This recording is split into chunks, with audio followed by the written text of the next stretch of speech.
Dear students, welcome back. यदि आप इस सीरीज को फॉलो कर रहे हैं तो आपको पता होगा कि हम लोग प्रयास कर रहे हैं कि यूजीसी नेट के सारे जो क्वेश्चन पेपर हैं जिसको साइकिल्स में रहती है, आपको पता है कि साल में पहले 2 बार ली जाती थी, अब तो इरेगुलर जैसी हो गई है कोरोना काल में।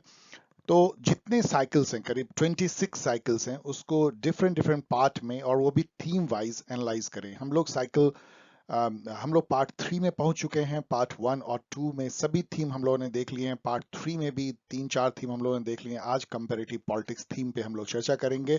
और ये पार्ट 3 में 5 साइकिल 2014 से 2016 तक के जो क्वेश्चन पेपर हैं वो एनालाइज करेंगे। आई होप कि ये जो हम लोग प्रयास कर रहे हैं इससे आपको पूरी एक थाह मिल पाएगी, एक रेंज मिल पाएगा कि यूजीसी नेट में किस रेंज लेवल और डिफिकल्टी लेवल के क्वेश्चन पूछे जाते हैं और आपसे क्या एक्सपेक्ट की जाती है, वो भी पर्टिकुलर थीम वाइज, जिससे आप तैयारी कर सके। और फिर आगे हम लोग देखेंगे कि कैसे इसकी तैयारी की जाए। So let us begin. सबसे पहले, जैसा मैं हमेशा कहता हूं कि आप सिलेबस से शुरुआत करें। ये सिलेबस है जो लेटेस्ट है। मैं इसको डिस्कस नहीं करूंगा, ये बहुत लंबा वीडियो होने वाला है तो मैं इसमें टाइम बर्बाद नहीं कर सकता। आप इसको पढ़ लीजिए। ये इंपॉर्टेंट इसलिए है कि एक एक इसमें जो वर्ड है उससे ही क्वेश्चन आएंगे। जैसे आपको कल एग्जांपल बताता हूं, यदि आप यहाँ रिवॉल्यूशन देखिए, यदि आपको है तो आपको रिवॉल्यूशन पे क्वेश्चन होंगे। जैसे किसने कहा कि रिवॉल्यूशन इज ए फीवर, किसने रिवॉल्यूशन पे बुक लिखा। तो इस टाइप के क्वेश्चन आप एक्सपेक्ट कर सकते हैं। यदि नेशनलिज्म इसमें है तो नेशनलिज्म की जो थ्योरी है, यूरोपियन और नॉन यूरोपियन दोनों में डिफरेंस क्या है, नेशनलिज्म पे जो बुक लिखी गई है, ये सारी चीजें आपको पता होनी चाहिए। तो जैसे लिखा है कि debate over nature of state in capitalist and socialist society. तो इस पे जो डिबेट है, जो ग्रेट डिबेट है स्टेट के नेचर पे, वो भी आपको जो है पता होने चाहिए।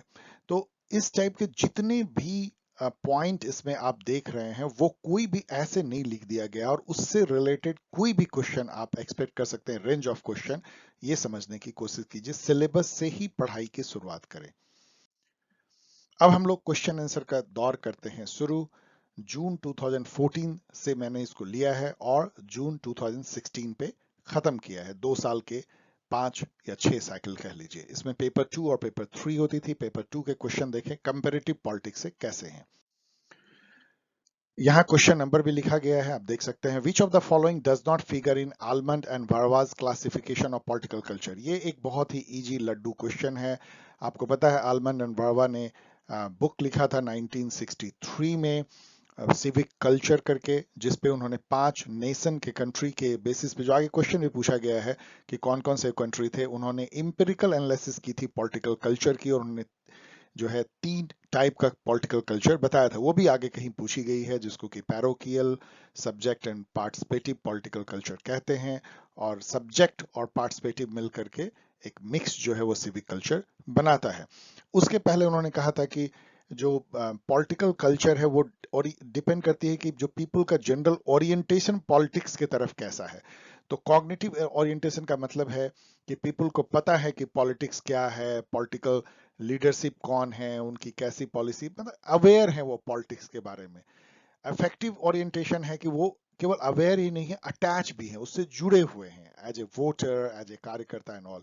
एंड इवेल्युएटिव है कि बहुत ऊपर की बात है कि आप इवेल्युएट ठीक से कर पाते हैं बिना पार्टीजन हुए हुए, बिना पैशनेट हुए हुए, इमोशनल हुए हुए कि कौन पॉलिटिकल पार्टी अच्छा कर रही है या कौन सा पॉलिटिकल सिस्टम ठीक है, कौन गलत है, लाइक दैट। इंपेरिकल ओरिएंटेशन नहीं होती है, इसलिए ये नॉट हो जाएगा। आसान क्वेश्चन, इजी। अब रीजन एजर्सन देखिए। Dependency is a relationship between the groups of economies, those who condition others and those who are condition by other. अब ये डिपेंडेंसी जो रिलेशन है वर्ल्ड सिस्टम थ्योरी यदि आप देखें तो ये एक्चुअली ऐसा है नहीं। ये डिपेंडेंसी ऐसा है कि कोर जो है, जो डेवलप्ड वर्ल्ड है, कोर जो डेवलप्ड नेशन है उस पे डिपेंडेंट होते हैं अंडर डेवलप्ड नेशन। ये कोई ईच अदर पे होती नहीं है। इसलिए मेरे अनुसार से ये सही तो है नहीं डिपेंडेंसी के बारे में, लेकिन फिर भी इसको इन्होंने ऑफिशियली इसको सही माना है। अब जो कह लीजिए, अब मैं क्वेश्चन मार्क कर रहा हूँ। रीजन है dependency is dependent on the core periphery relationship of international political economy. ये मैं कह सकता हूँ कि ये सही है वर्ल्ड सिस्टम थ्योरी के अनुसार या डिपेंडेंसी थ्योरी के अनुसार, तो ये ट्रू है। इसका आंसर होना चाहिए A is false, R is correct which is D. इसका ऑफिशियल आंसर है ए। आप इसको चेक कर लीजिए, मैंने क्वेश्चन मार्क कर दिया है। जहां भी मैं क्वेश्चन मार्क कर रहा हूं, मैं अपने स्टूडेंट को एक टास्क देता हूं कि आप और रिसर्च कर लीजिए। मैं इसमें श्योर नहीं हूं, क्योंकि मेरे अनुसार से इसका आंसर डी होना चाहिए। Who said A state is a human activity that successfully claims the monopoly of the legitimate use of physical force within a given territory। इसको 5 बार पढ़ लीजिएगा, ये इतना इंपॉर्टेंट सेंटेंस है। इसको ऐसे कहते हैं कि state has got the monopoly of legitimate use of violence या monopoly of use of violence. तो स्टेट का ऐसा डेफिनेशन जो है मैक्स वेबर ने दिया था। ये बहुत ही आसान क्वेश्चन है, क्योंकि ये सबको पता होना चाहिए पॉलिटिकल साइंस स्टूडेंट को कि स्टेट का डेफिनेशन ऐसा है। अब यहाँ पे कुछ कुछ जो एडिशनल इंफॉर्मेशन है, वेबर ने ये बात जो कही थी, ये उन्होंने अपने book politics as a vocation में कहा था 1918। ये भी पूछा जाता है कि ये बुक किसने लिखा है। डिपेंडेंसी थ्योरिस्ट जो है रॉल प्रेबिस, जो मुझे लगता है अर्जेंटीना के हैं, वो इसके फाउंडर हैं। एक तरह के फाउंडर जो है ये थियोटोनियो डॉस सैंटोस कहिए इसको शॉर्ट में। ये भी एक तरह से को फाउंडर जैसे हैं। आंडर गुंडर फ्रैंक एक बहुत इंपॉर्टेंट थिंकर हैं, जिन्होंने लैटिन अमेरिका में काफी रिसर्च किया डिपेंडेंसी पे, और उन्होंने development of under development phrase coin किया था। कार्डोसो जो बाद में ब्राजील के प्रेसिडेंट भी बने, उन्होंने भी इस पे काफी काम किया। और वॉलस्टीन ने जो है वर्ल्ड सिस्टम थ्योरी, जो है core periphery and semi periphery का कॉन्सेप्ट दिया है। डिपेंडेंसी का जो डेफिनेशन है जो दास सैंटोस देते हैं, जो यहाँ आप इससे मैच कर सकते हैं कि देखिए कितना डिफरेंट है। Dependency is a situation in which the economy of certain countries is conditioned by the development and expansion of another economy to which the former is subjected. ये एकदम सही है। मतलब जो अंडर डेवलप्ड कंट्री हैं, they are dependent on core for their development. 16 number question देखिए, the traditional approach to the comparative politics neglected the. आपको पता है कि traditional versus modern approach in comparative politics, मैंने पूरा वीडियो बनाया है। अब इसमें एक है कि किस इशू पे ट्रेडिशनल अप्रोच पीछे रह गए, जिसने नेग्लेक्ट किया कि इशू को। तो स्टडी ऑफ गवर्नमेंट नहीं, इंस्टीट्यूशनल स्टडी करते ही थे, कंपैरिजन तो करते ही थे कॉन्स्टिट्यूशन का, इंपेरिकल में थोड़े से पीछे रह गए। वो ज्यादा क्वालिटेटिव नॉर्मेटिव अप्रोच था, एक तरह का फॉर्मल। तो ये एम्पिरिकल इन्वेस्टिगेशन सही बनता है, आसान है, इजी क्वेश्चन है ये मैच जो करना है ये बहुत आसान होना चाहिए, क्योंकि आपको पता है इंडिया में फर्स्ट पास द पोस्ट है। तो यदि ए के 1 से चलेंगे तो एक ही मिलता है आपको, बाकी केवल नॉलेज के लिए है। 2 राउंड ऑफ सिस्टम इजिप्ट में है। 2 राउंड ऑफ सिस्टम मतलब कि पहले फर्स्ट राउंड में सभी कैंडिडेट भाग लेते हैं, जो टॉप 2 होगा, फिर 2 राउंड में सेकंड।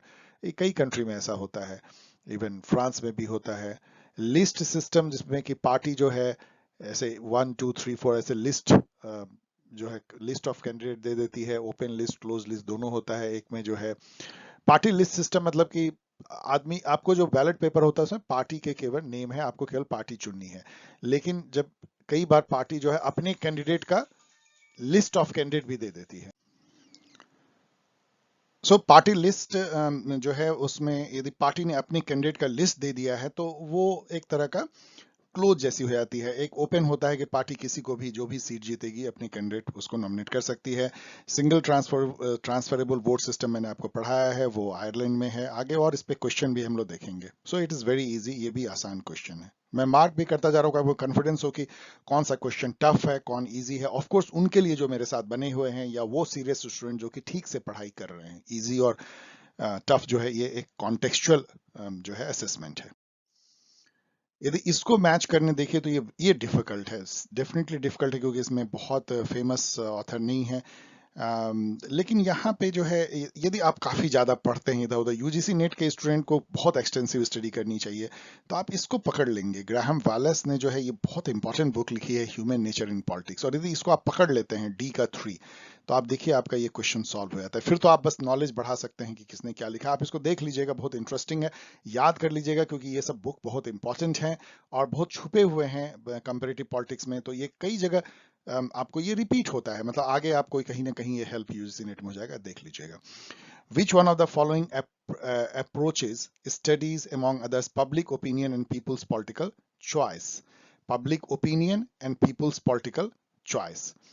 तो अब आप देखिए कि इसको मतलब ये क्वेश्चन आसान होना चाहिए कि पीपल का opinion, political choice, electoral choices कर लीजिए, वोटिंग बिहेवियर, ये सब जो है बिहेवियरल अप्रोच है, इसी से तो बिहेवियरल अप्रोच निकला है। तो इसलिए ये आसान होना चाहिए मेरे हिसाब से, मेरे स्टूडेंट पिक कर लेंगे इसको। ये जो मैच करना है, आ, ये उतना डिफिकल्ट नहीं होना चाहिए। यदि आप नहीं भी जानते हैं, ये सिविक कल्चर बुक है गैब्रियल अल्मंड सिडनी बर्वा का, तो आप अंदाज लगा सकते हो। वैसे ये इस बुक से ली गई है अल्मंड बर्वा की, कि किस में किस टाइप का पॉलिटिकल कल्चर है। तो यूके में यदि आपने थोड़ा बहुत भी पढ़ा है तो यूके में होमोजीनियस कल्चर वो बताते हैं। तो इससे यदि देखिए क्रैक होता है क्या, ए के टू, और देखिए क्रैक हो गया, उसके बाद तो फिर आप बस मैच कर लीजिए। जैसे कि आप इसको यदि आपने मैच कर लिया तो बी का जो है 3 है, तो इलीट मास कल्चर जो है वो इंडिया में है, एंड सो ऑन। आप इसको पढ़ लीजिए, जरूर ये सबको वीडियो को पॉज करके पढ़ लीजिएगा। ये नहीं कि बस मैंने नहीं पूरा मैच किया तो आप भी ना मैच करें, तो नॉलेज नहीं होगी। अब हम लोग आते हैं जून 2014, पेपर 3। मुझे तेजी से भागने की इजाजत दीजिए, आप थोड़ा वीडियो को पॉज कर करके देख लीजिएगा। Given below two statement assertion देखिए, according to Lucian Pye. Lucian Pye का नाम आते ही आपको मॉडर्नाइजेशन डेवलपमेंट थ्योरी याद आनी चाहिए। कल्चरल बेसिस पे उन्होंने डिफरेंट कल्चर में मॉडर्नाइजेशन एंड डेवलपमेंट कैसे होती है, पर्टिकुलरली चाइना और एशिया, उसका उन्होंने बहुत स्टडी किया था।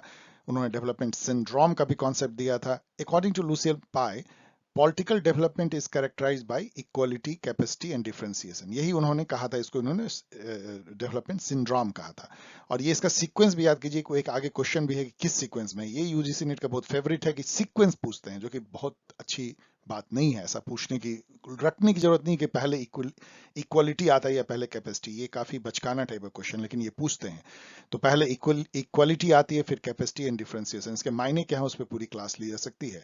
ए state should attempt to strengthen this aspect. Of course ये ए होगा, इसमें कोई इशू ही नहीं है, ये सही है, ये सही है, और ये इसको एक्सप्लेन करता है। अब यहाँ पे यदि आप देखेंगे कि रीजन रिजर्वेशन क्वेश्चन को फ्रेम करना यूजीसी नेट मेरे अनुसार से ठीक से सीखा नहीं है। ये स्टेटमेंट जो है, a state should attempt to strengthen these aspect, ये अपने आप में कोई सेल्फ स्टैंडिंग स्टेटमेंट है ही नहीं। तो ये अपने आप में ट्रू फॉल्स हो सकता है क्या? जबकि होना ये चाहिए कि रीजन इटसेल्फ एक ऐसा स्टेटमेंट होना चाहिए जो अपने आप में ट्रू फॉल्स हो, इसका उससे सीधा नाता नहीं भी हो तब भी। लेकिन ये इस तरह से क्वेश्चन सेट नहीं कर पाते हैं।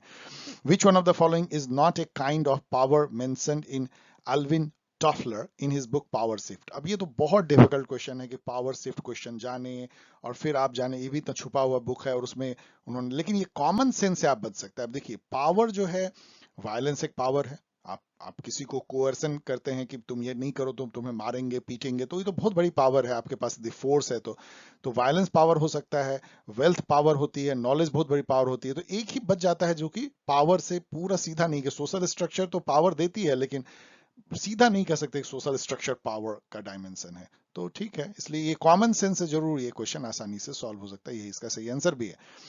The process of socialisation in traditional societies.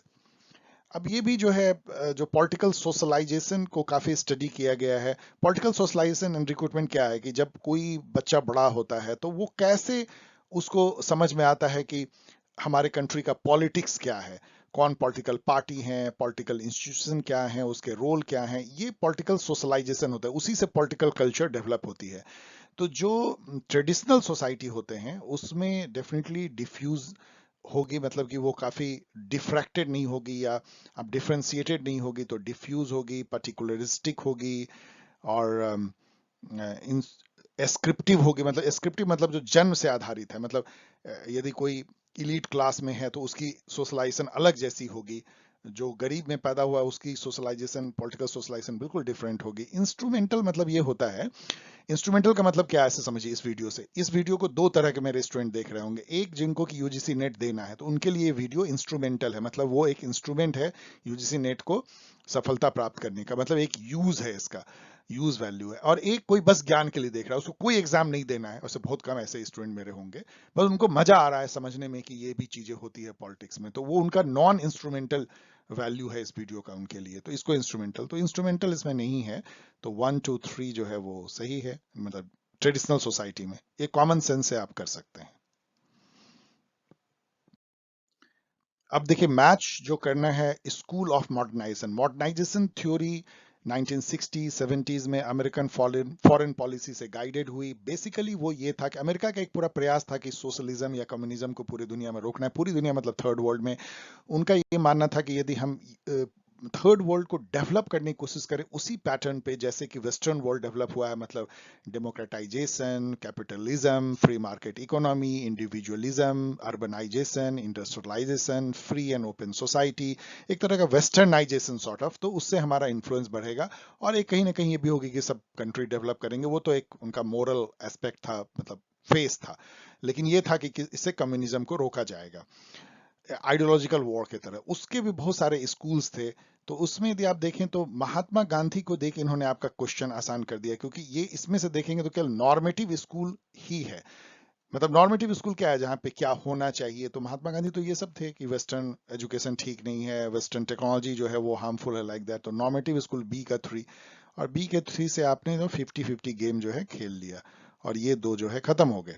अब एक आपको और खोलना है, तो आप खोजना है तो स्ट्रक्चरल स्कूल पता है कि आलमंड जो है स्ट्रक्चरल स्कूल के थे, स्ट्रक्चरल फंक्शनल अप्रोच, तो ए का 2 और ए का 2 इसमें है, तो आपका ये काम बन जाता है। बाकी देख लीजिए, जैसे कि यदि आप इसको देखें तो बी का 4, तो बी का 3, सी का 4 टेक्नोलॉजिकल जो है वो डेविड एप्टर की बुक देखें यहाँ पे, the politics of modernisation, rethinking development, modernisation, dependency and post modern politics 1987। इस सबको दो बुक को जरूर याद रखिए डेविड एप्टर का।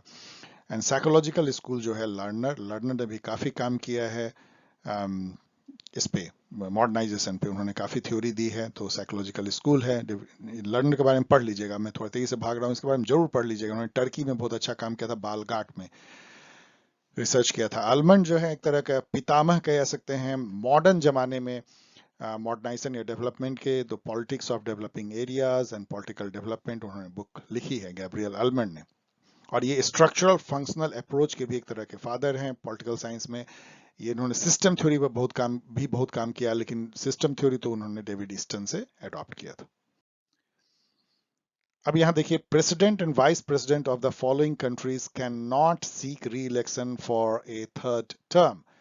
तो इसमें आपको क्या लगता है कि यूएस प्रेसिडेंट के बारे में हम लोग जानते हैं कि वहां थर्ड टर्म नहीं हो सकता, 2 टर्म। तो क्या French, Indian and Indian vice president, यदि आप इंडिया के बारे में थोड़ा जानते हैं तो ऐसी कोई बंदिश है नहीं, फ्रेंच में भी बंदिश नहीं है, तो केवल 1 में बंदिश है। मीडियम या डिफिकल्ट लेवल क्वेश्चन हो सकता है। Which is not the.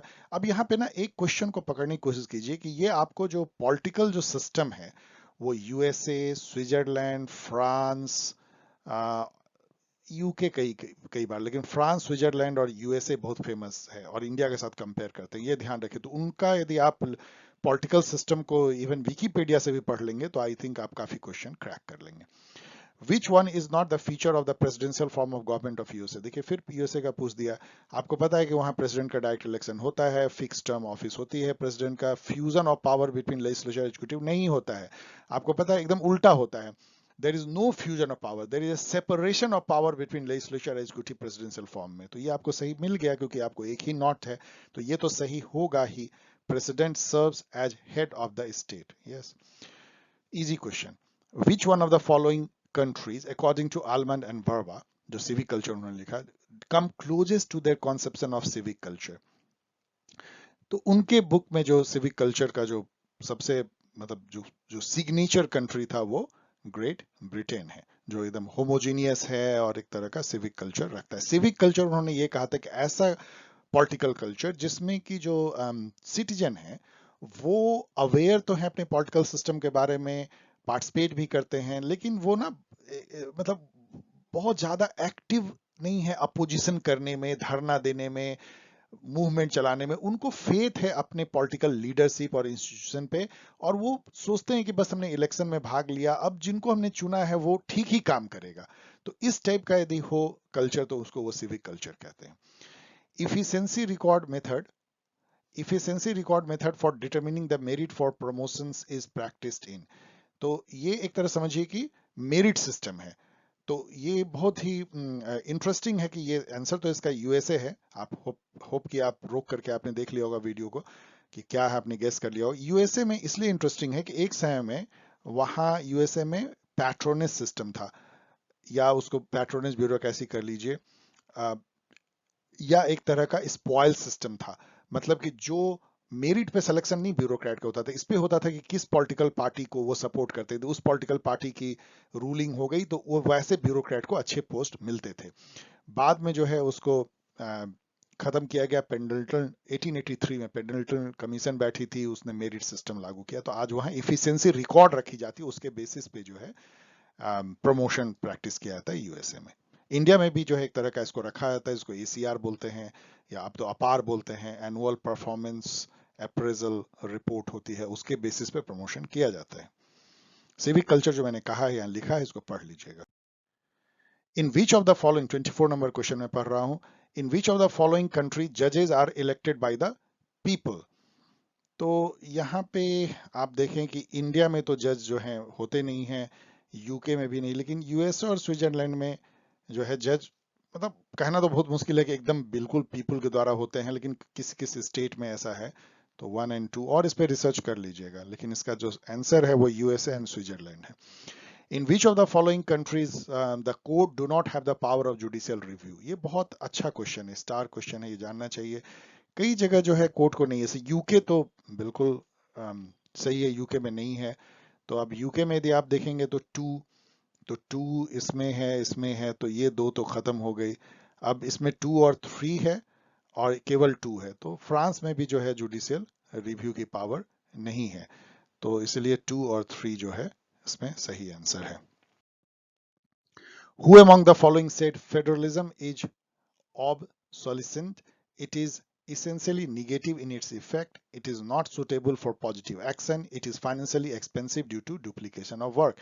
तो इस तरह का इतना बुराई करने वाले फेडरलिज्म के कौन थे?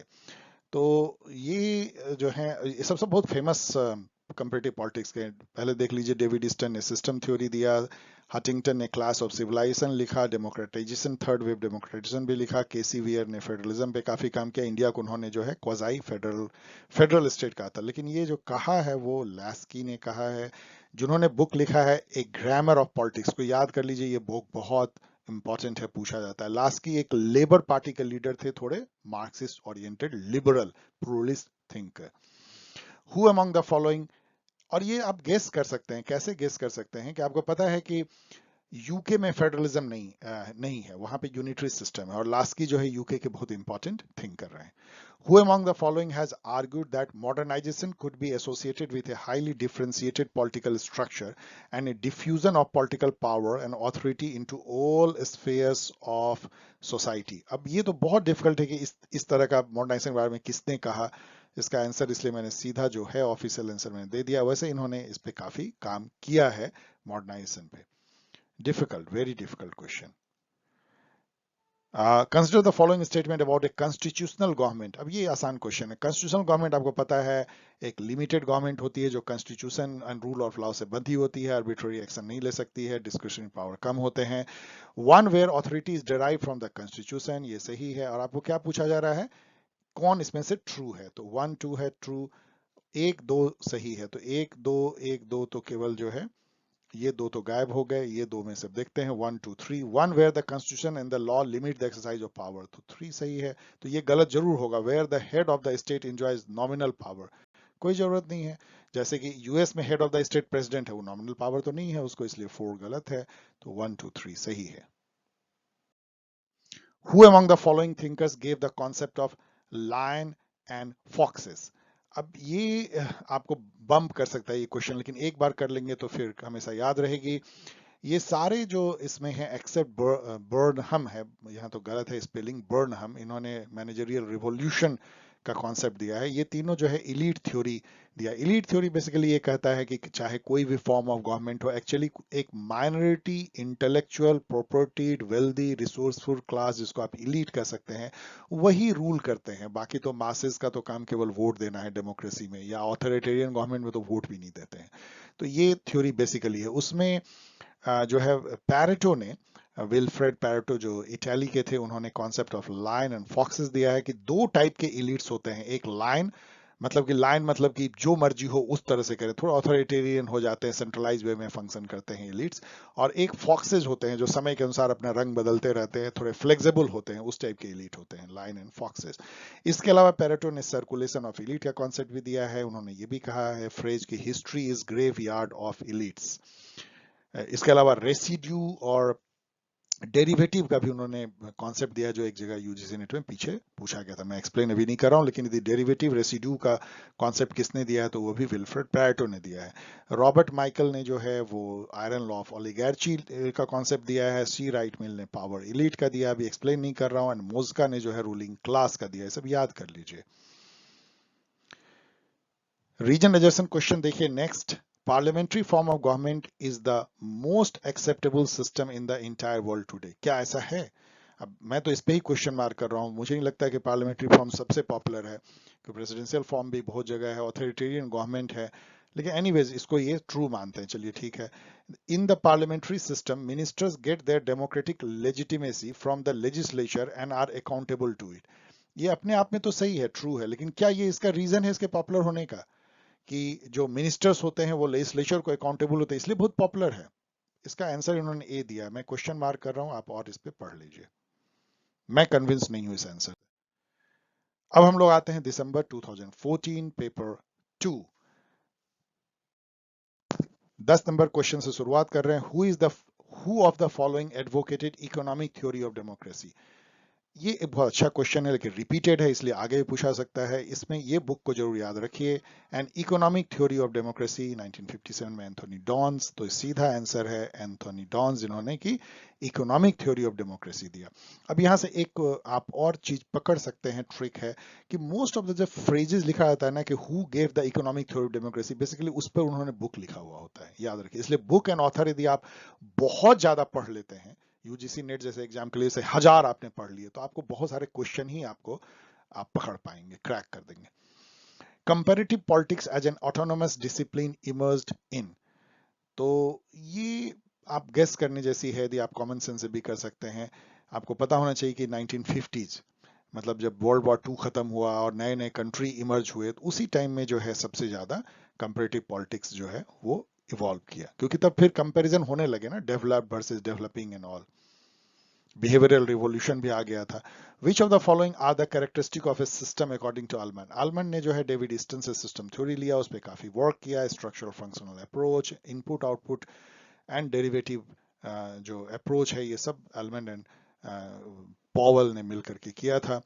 तो इसमें सिस्टम उनके अनुसार से क्या क्या इसमें से कैरेक्टरिस्टिक हैं। सिस्टम आपको पता है, मैंने कई बार बताया है, एक सिस्टम होती है जिसमें कई पार्ट आपस में इंटरेक्ट करते हैं, एनर्जी मैटर एक्सचेंज करते हैं, मिलके एक होल बनाते हैं जो सिस्टम होता है। सिस्टम इन्वायरमेंट से इनपुट लेती है, प्रोसेस करती है, कन्वर्ट करती है आउटपुट में, और एक फीडबैक लूप से जो है वो जुड़ी होती है, अपने आप में सेल्फ सस्टेनिंग होती है, स्टेटस को मेंटेन होता है। पॉलिटिक्स को भी हम सिस्टम थ्योरी से जो समझते हैं, तो इसको हम पॉलिटिकल सिस्टम कह सकते हैं।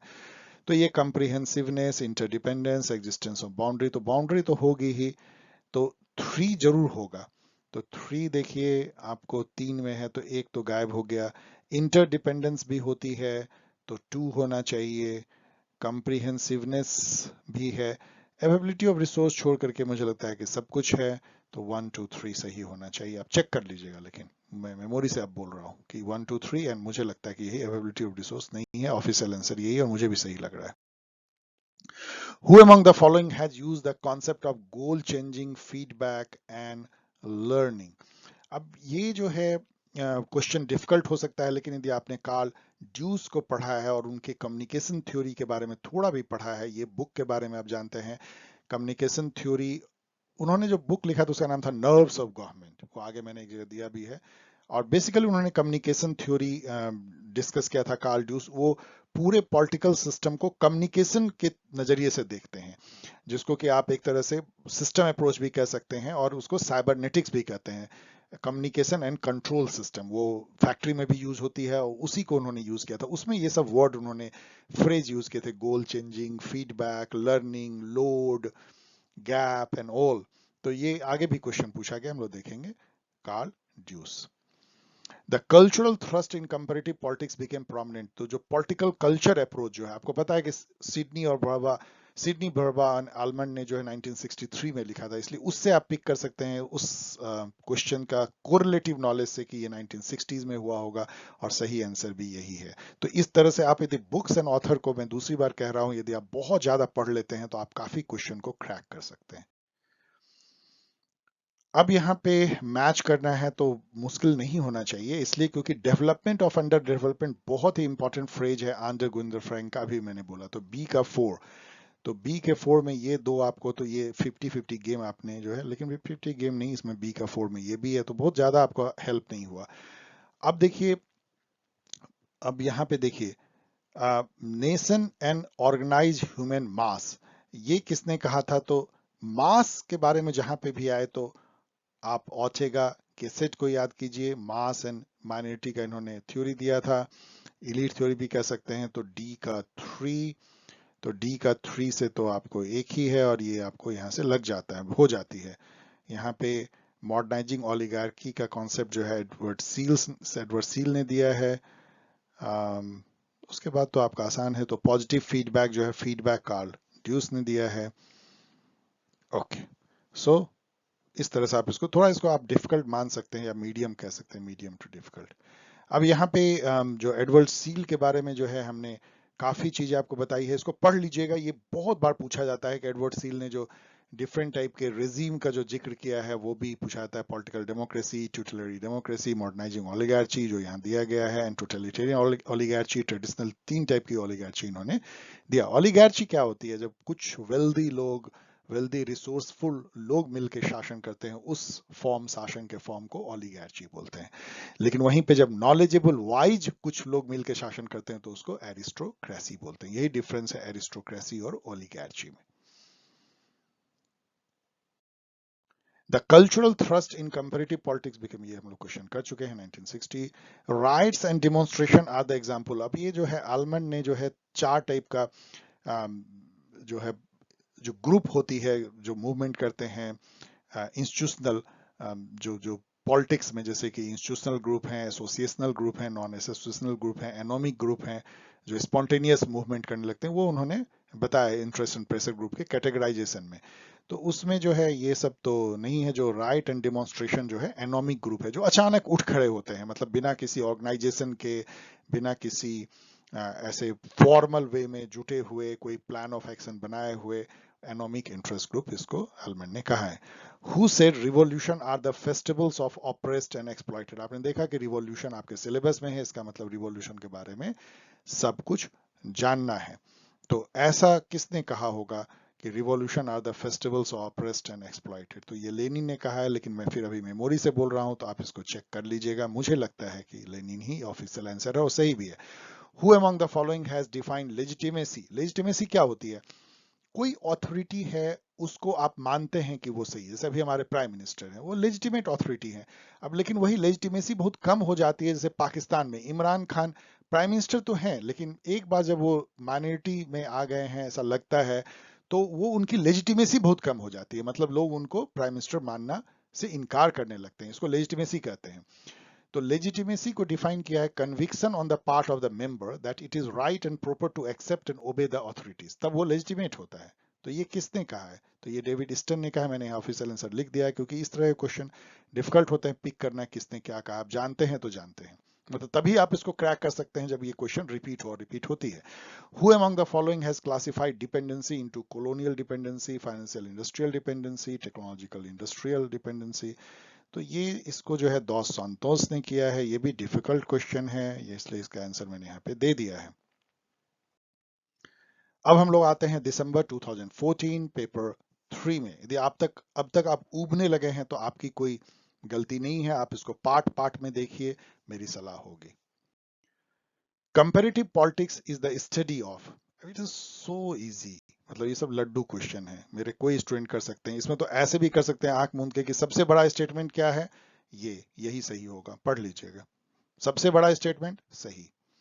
What is the correct sequence in which the following approaches to the study of comparative politics emerge? अब ये जो सीक्वेंस जो पूछते हैं, मैं दूसरी बार कह रहा हूँ, मुझे बहुत पसंद नहीं है, कौन पहले आया कौन बाद में आया टाइप ऑफ।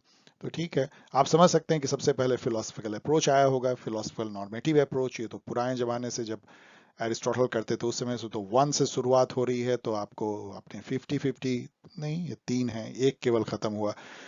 फिलोसफिकल अप्रोच के बाद जो है बिहेवियरल अप्रोच आता है, तो 1 के बाद 4, तो इससे आपका ये क्रैक हो जाता है। बाकी उसके बाद आप जस्ट देख लीजिए। फिर सिस्टम अप्रोच आया और सबसे बाद में न्यू इंस्टीट्यूशनल अप्रोच सबसे लेटेस्ट है।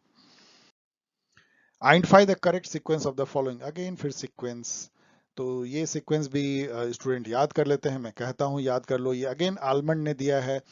बेसिकली सिस्टम अप्रोच में उन्होंने ये दिया है कि ये सीक्वेंस जो है इनपुट फंक्शन होती है। इनपुट मैंने आपको बताया सिस्टम में इनपुट होती है, आउटपुट होती है। इनपुट बेसिकली जो है कॉन्सेंट सपोर्ट एंड डिमांड होती है। आउटपुट जो है rule regulation, policies, public policies, authoritative allocation of value होती है, ये फीडबैक होता है।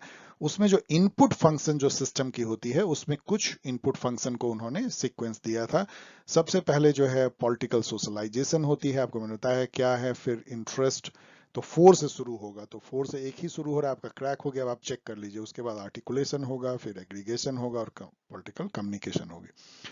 The sociologist who influenced Gabriel Almond in his structural functional where, अब इसमें टालकट पार्सन तो थे ही, लेकिन यहाँ उससे काम नहीं चलेगा क्योंकि 2 या 3 हैं।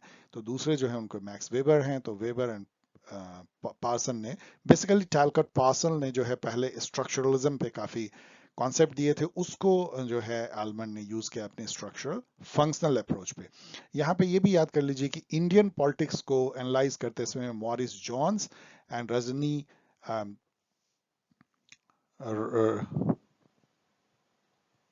किसने, जिसने कांग्रेस सिस्टम दिया है,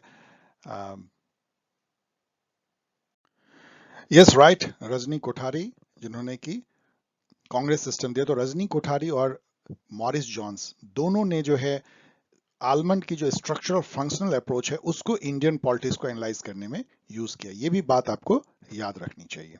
सो इट इज 1 and 2.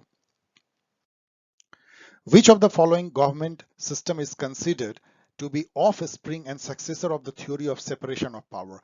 तो आपको पता है कि मॉन्टेक्स ने जो है स्पिरिट ऑफ द लॉ में सेपरेशन ऑफ पावर का कॉन्सेप्ट दिया था, और जो फर्स्ट जो स्टेट या नेशन स्टेट जिसने कि इसको बहुत अच्छे से अपनाया वो है यूएसए। सबसे अच्छा सेपरेशन ऑफ पावर वहां पे दिखता है। According to Riggs, Fred Riggs, जिन्होंने कि ecological approach to public administration दिया, उन्होंने डेवलपमेंट एंड मॉडर्नाइजेशन पे भी काफी काम किया इकोलॉजिकल अप्रोच से। Lack of balance between equality and capacity, आपने देखा डेवलपमेंट सिंड्रोम, लुसियन पाई का इक्वालिटी कैपेसिटी एंड डिफरेंशिएशन, लेकिन रिग्स कहते हैं कि इक्वालिटी और कैपेसिटी में जो द्वंद चलती है, ये बैलेंस गड़बड़ा जाए तो उसको हम डेवलपमेंटल ट्रैप कहते हैं। इस टर्म को याद कर लीजिए रिग्स का।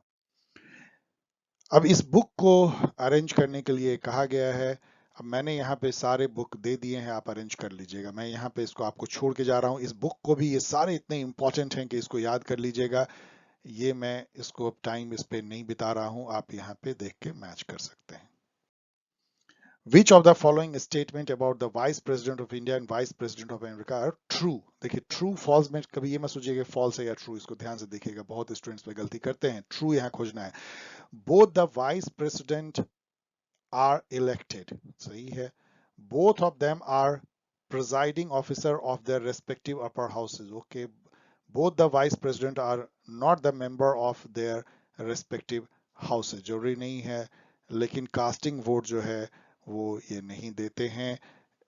इंडिया में देते हैं, वहां पे कास्टिंग वोट की नहीं होती। जब चेयरमैन राज्यसभा को होते हैं दे सकते हैं, इसलिए 1, 2, 3 सही है। मैंने यहाँ ऑफिशियल आंसर भी दे दिया है। डिफिकल्ट क्योंकि आप कंफ्यूज कर सकते हैं इसमें काफी। Which one of the following articles of the US Constitution vests the executive power of the president? यहाँ मैं आपको सलाह दूंगा कि जो इसके बेसिक जो आर्टिकल हैं इनके कॉन्स्टिट्यूशन के, आर्टिकल 1, 2, 3, 1 में जो है लेजिस्लेटिव ब्रांच के बारे में है, 2 में एग्जीक्यूटिव, और 3 जो है जुडिशियल ब्रांच। तो इसके बारे में खूब अच्छे से पढ़ लीजिए। तो चूंकि यहाँ एग्जीक्यूटिव की बात हो रही है तो आर्टिकल 2 में होगी। इसके कुछ अमेंडमेंट भी जरूर याद कर लीजिए, मैंने 3 यहाँ पे दिया है, 4, 5 और देख लीजिए। फर्स्ट अमेंडमेंट वहां पे बहुत इंपॉर्टेंट है, जहां पे कि बिल ऑफ राइट्स, एक तरह का मतलब फंडामेंटल राइट जो है इसके थ्रू ग्रांट की गई थी। सेकंड अमेंडमेंट जो है वहां पे अधिकार दिया गया था कि सिटीजन भी गन रख सकते हैं। अब ये सुनने में तो आपको लगेगा कि ये क्या बेकार की बात है कि गन रखना कौन सी बड़ी बात है, लेकिन देखिए अभी आपने देखा कि वेबर क्या बोलता है कि स्टेट वो है जिसको कि मोनोपोली ऑफ वायलेंस है, उसके पास में गन रखने वाले पुलिस, आर्मी, पैरामिलिट्री फोर्स हैं, वो लोगों को कंट्रोल कर सकता है। अमेरिका में सिटीजन ने ये कहा कि हम भी गन रखेंगे, हम भी जो है लड़ सकते हैं, स्टेट से भी लड़ सकते हैं यदि रिवॉल्यूशन हो तो, और दूसरे से भी लड़ सकते हैं, हमको डिफेंड करने का अधिकार है। तो मतलब ये हो गया कि हम भी मिलिशिया हैं, हम खुद जो अपने डिफेंड कर सकते हैं, और ये बहुत बड़ी एक अधिकार उन लोगों को लगा कि गन रखने का अधिकार हमें है। तो सेकेंड अमेंडमेंट गन रखने का अधिकार देता है। इस पे काफी वहां डिबेट होती है कि अधिकार सही है नहीं। 14th अमेंडमेंट जो है बहुत इंपॉर्टेंट माना जाता है। It granted citizenship and equal civil and legal rights to African American enslave people. वहां पे जो जो रेसिज्म था उसको खत्म किया गया, और सिविल राइट मूवमेंट को एक नई जो है पहचान मिली 14th अमेंडमेंट से, तो उसको इक्वालिटी दी गई। इसलिए ये सब अमेंडमेंट को भी याद रख लीजिए, यूएसए का काम देगा आपको। अब यहाँ पे ये आसान होना चाहिए, क्योंकि ये जो है जैसे both houses have equal power, तो बोथ हाउस इक्वल पावर, चलिए हम लोग देखते हैं कहाँ पे ये है। लेकिन इंडिया में तो ऐसा नहीं है, लोकसभा को ज्यादा पावर है। Lower house is more powerful than upper house, ये इंडिया में है। तो सी का 2 और सी का 2 में ये और ये आपका 50-50 गेम आपने खेल लिया। Then upper house is more powerful, America में आपको पता है कि वहां के जो अपर हाउस सीनेट है वो ज्यादा पावरफुल है, बी का 1, तो बी का 1, इससे आपका ये क्वेश्चन सॉल्व हो जाता है। तो फिर आप इसको बाकी को मैच कर लीजिएगा। मैं आगे बढ़ता हूँ। अब यहाँ पे देखिए, pocket veto, president message to federal legislature, caucus system, pigeon hole a bill, these are the part of constitutional practice of किस कंट्री में है ये। तो ये अमेरिकन पॉलिटिकल सिस्टम में है। पॉकेट वीटो मतलब होता है, इंडिया में भी है, प्रेसिडेंट को कि कोई यदि बिल पास होकर के लेजिस्लेचर से आया तो उसको अनंत काल तक अपनी टेबल पे छोड़ सकते हैं, मतलब ना साइन किया ना रिजेक्ट किया। पॉकेट वीटो है, ऐसा यूज किया है, ज्ञानी जैल सिंह ने किया था। उन्होंने एक पोस्टल बिल को जो है पास होने के बाद भी जो है पॉकेट वीटो इस्तेमाल करते हुए उसको साइन नहीं किया था। प्रेसिडेंट का मैसेज फेडरल लेजिस्लेशन में भेजा जाता है। कॉकस सिस्टम जो है एक तरह का, जो इंपॉर्टेंट पार्टी लीडर मिल करके जब कोई डिसाइड करते हैं उसको कॉकस बोलते हैं। पिजन होल जो है वहां पे जो कमिटी सिस्टम होती है, उसमें जो कमिटी चेयरमैन होता है, जैसे पार्लियामेंट्री स्टैंडिंग कमिटी, जिसमें कि बिल जाते हैं डिटेल स्क्रूटनी के लिए, वो पिजन होल मतलब वो उसको किल कर सकता है बिल को, वहां पे वो उसको उस पर कंसिडर ही नहीं करेगा। Who among the following former British prime minister belong to the labour party. अब यहाँ पे यदि आप थोड़ी भी ब्रिटिश पॉलिटिकल सिस्टम को देख रहे हैं तो Tony Blair was very famous, तो 4 तो होगा ही। 4 यदि होगा तो यही 2 सही होगा। 50-50 गेम खेल लिया आपने। 1 या 4 होगा, या 1-3-4। तो इसमें ये सब तो कंजर्वेटिव लीडर थे। हैरोल्ड विल्सन जो है केवल लेबर थे, तो 1 और 4 थोड़ा डिफिकल्ट हो सकता है यदि आप बहुत ज्यादा नेम नहीं याद रख पाते। द जजेज of the US Supreme Court hold office, ये आसान क्वेश्चन होना चाहिए, हम लोगों ने कई बार पढ़ा होगा पेपर में भी और कंपेरेटिव पॉलिटिक्स में, कि यूएस में Supreme court life long elect किए जाते हैं, मतलब यस सेलेक्ट किए जाते हैं, अपॉइंट किए जाते हैं। प्रेसिडेंट अपॉइंट करता है सीनेट के रिकमेंडेशन से, उसकी प्रोसीजर और पढ़ लीजिएगा, लेकिन लाइफ लॉन्ग अंटिल डेथ और रेजिग्नेशन और removal by the Congress. Congress वहां के लेजिस्लेचर को कहते हैं। जैसे अपने यहाँ पार्लियामेंट है, कांग्रेस के 2 पार्ट है, house of representative lower house and senate upper house. Senate ज्यादा पावरफुल है, अनलाइक इंडिया जहां पे कि लोअर हाउस ज्यादा पावरफुल है। क्यों सीनेट पावरफुल है, क्या आप सोच सकते हैं अमेरिका में क्यों सीनेट पावरफुल है अपर हाउस? क्योंकि वहां पे स्टेट ज्यादा पावरफुल है कई मायने में फेडरल गवर्नमेंट से। जो रेसिडुअल पावर है स्टेट के पास है, चूंकि सीनेट स्टेट को रिप्रेजेंट करती है, इसलिए वो ज्यादा पावरफुल हो जाती है लोअर हाउस से। Which one of the following federal court has the power to declare law passed by the state or the constitutional unit of the federation invalid but not the federal law? ये बड़ा मजेदार question है। मतलब ये कहती है कि कौन सा ऐसा फेडरल कोर्ट है जो स्टेट के लॉ को जो है, लॉ पास बाय स्टेट और the constitutional unit of the federation invalid, but federal law को इनवैलिड नहीं कर सकती, स्टेट लॉ को इनवैलिड कर सकती है। ये स्विस फेडरल ट्रिब्यूनल। इसके बारे में और पढ़ लीजिएगा, जरूर, इसमें काफी क्वेश्चन पूछा जा रहा है। एजरसन है the British parliament is sovereign, सही है, ट्रू है। The queen in England is a nominal head of the state, ये भी सही है, ट्रू है। लेकिन ये इसका एक्सप्लेनेशन है क्या? मुझे लगता है क्योंकि वहां जो हेड ऑफ द स्टेट है वो सॉवरेन नहीं हो करके, सॉवरेन जो ब्रिटिश पार्लियामेंट है, तो ए मेरे हिसाब से होना चाहिए इसका। उसका ऑफिशियल आंसर वैसे चेक कर लीजिएगा। अब हम लोग आ गए हैं जून 2015 paper 2। Since mid-1950s, the major trend in comparative politics have been in the areas of, आपको पता है कि 1950 से ही कंपैरेटिव पॉलिटिक्स का एक तरह से बहुत ज्यादा प्रसार हुआ, एक्सपेंशन हुआ। तो ये द मेजर ट्रेंड क्या रहा है? तो ये सारे मेजर ट्रेंड रहे हैं। सिस्टम अप्रोच अपनाया गया, कल्चरल पॉलिटिकल कल्चर अप्रोच अपनाया गया, डेवलपमेंट मॉडर्नाइजेशन थ्योरी हुई, क्लास थ्योरी हुई। सो और यहाँ पे एक ट्रिक मैं बार बार अपने स्टूडेंट को बताता हूँ, आज भी बता रहा हूँ, कि जहाँ ऑल ऑफ द एबव हो, ये कहने का मतलब क्या, ऑल ऑफ द एबव, उसको जरूर आप कंसिडर कीजिए, वो ज्यादा चांस है कि वो सही होगा। इसको मैच करना आसान होना चाहिए अब आपके लिए, क्योंकि पैरेटो ने सर्कुलेशन ऑफ इलिट दिया है, क्या सी के 2 से मैच होता है?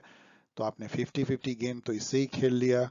अब एक केवल आपको चाहिए, अभी हम लोगों ने देखा कार्ल ड्यूज ने जो है वो साइबरनेटिक्स कम्युनिकेशन थ्योरी का दिया है, जिसमें कि रिसेप्टर होते हैं, फीडबैक होते हैं। तो ए का 4 और ए का 4 और ए का 4 यहाँ पे आपका मिल गया, तो इससे आपका ये काम जो है बन जाता है। बाकी आप मैच कर लीजिएगा। Who among the following makes a distinction between system maintenance and system persistence? तो ये जो है डेविड ईस्टन ने सिस्टम अप्रोच दिया है, लेकिन आप इसको जस्ट चेक कर लीजिएगा, एलमंड एंड ईस्टन के बीच में मैं मेमोरी से भी बोल रहा हूँ कि इसका आंसर जो है डेविड ईस्टन होना चाहिए, बट मैं क्वेश्चन मार्क लगा रहा हूँ। जो सिस्टम अप्रोच से जब भी कोई आए तो David Easton should be the favourite, लेकिन एलमंड ने भी काफी काम किया, तो इसको मैच कर लीजिएगा। अब यहाँ पे देखिए, arrange the following books in order in which they appeared. तो अब ये तो बहुत ही डिफिकल्ट है कि आप इसको मैच करें, लेकिन इसमें एक ऐसा ट्रिक है जिससे कि ये क्वेश्चन बिना ये जाने हुए सॉल्व हो सकता है, इसका सीक्वेंस बिना जाने हुए। देखिए, आपको end of history and the last man, ये आपको जरूर पता होगा कि 1988 या 89 में लिखी गई है लगभग, ये बात फ्रांसिस फुकुयामा ने लिखा था। ये बहुत फेमस बुक है, इसके बगैर कोई भी पेपर मैंने अभी तक नहीं देखा जो पूरी होती है। सिविक कल्चर जो है 1963 में लिखी गई थी अल्मंड वर्वा के द्वारा, अभी हम लोगों ने देखा। अब इसका मतलब है कि पहले डी फिर सी। अब इसमें देखिए, पहले सी पहले डी तो खत्म हो गया, इसमें भी पहले सी बाद में डी खत्म हो गया, पहले डी होना चाहिए। अब बाकी को हम नहीं जानते, मान लीजिए। अब यहाँ देखिए, फिर सी डी, तो ये भी खत्म हो गया, केवल एक में ही डी सी है, वही सही होगा, बाकी हमको जानना ही नहीं कि बी पहले है ए पहले। Very easy. सो इस ट्रिक को यूज कीजिए। ये बुक मैंने यहाँ पे क्यों दे दिया है पता नहीं, आप इसको चेक कर लीजिए, क्योंकि यहाँ पे दी गई है कंपैरेटिव फेडरलिज्म, इसलिए मैंने दिया है। तो माइकल बर्गस ने लिखा है, तो एक एडिशनल इंफॉर्मेशन है, जस्ट कहीं आपको काम आ जाए। Arrange the following concept in order of which they appeared. तो अब इस टाइप का क्वेश्चन देखिए, मैंने सीधा आपको जो है आंसर दे दिया है। पहले क्या, पहले क्या, तो सी ये कहते हैं, DACB। आप इसका डेट जाके देख सकते हैं कि कौन पहले हुआ, लेकिन ये सब टर्म बहुत इंपॉर्टेंट है। डेमोक्रेटिक सेंट्रलिज्म रसिया में इवॉल्व किया था, लेनिन के द्वारा दिया गया था। फीडबैक सिस्टम कार्ल ड्यूस ने दिया है। न्यू डेमोक्रेसी तो बहुत बाद में आई है। ड्यू प्रोसेस ऑफ लॉ, मतलब कि जब जुडिशियल रिव्यू के तहत कोर्ट ये देखने लगती है कि ये कानून बनने की जरूरत थी भी या नहीं, या ये कानून जो है वो नेचुरल जस्टिस कर रहा है या नहीं, मतलब कानून के इसेंस पे चले जाते हैं कि कानून जो बना है वो अपने आप में जस्ट है कि नहीं, कि प्रोसीजरल नहीं, उसको ड्यू प्रोसेस ऑफ लॉ बोलते हैं। इंडिया में भी जो है ड्यू प्रोसेस ऑफ लॉ अपनाती है जुडिशियल रिव्यू में सुप्रीम कोर्ट। तो C, difficult questions. We are under the constitution but the constitution is what the जजेस से इट इज। ये आसान क्वेश्चन है। ये हम लोग कहते हैं कि इंडिया में भी कि कॉन्स्टिट्यूशन का इंटरप्रिटेशन सुप्रीम कोर्ट करती है, वो जो कहती है वही कॉन्स्टिट्यूशन है, ये नहीं कि हम जो समझते हैं। तो ये यूएसए में भी होती है और इंडिया में भी होती है। तो यूएसए के अलावा किस में होती है पूछा जा रहा है, इंडिया में होती है। Who among the following has written the Federalist Paper?